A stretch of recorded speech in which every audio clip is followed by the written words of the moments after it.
Skriðuklaustur þekkja sennilega flestir. Ekki síst fyrir þetta sérstæða hús sem að Gunnar Gunnarsson byggði hér 1939 þegar hann kom heim frá Danmörku eftir 30 ára farsælan feril sem rithöfundur.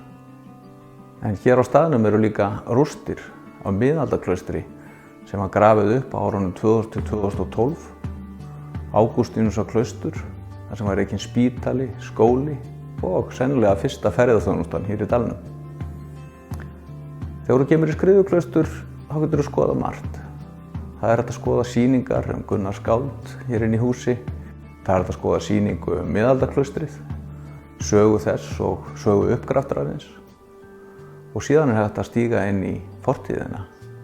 Því að við erum komið sýndarveruleika líka af klausturbyggingunum og það er hægt að ganga klausturbyggingarnar og jafnvel svífa í kringum þær.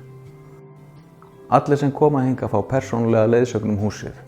Þeir sem eru svangir geta kíkt við í klausturkaffi og fengið sér lerkisveppasúpu eða hrútaberjaskýrkóku eða hreindýrabollur.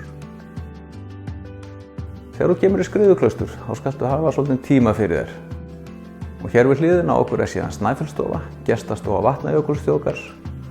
Það er tilvalið að fara þangað áður en menn keyra upp á heiði til að skoða Kárahnjúka eða keyra inn að Snæfelli.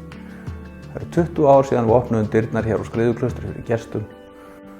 Og við hlökkum til að taka á móti ykkur í sumar sem hinn fyrri 20 sumur. Verið velkomin í Skriðuklaustur.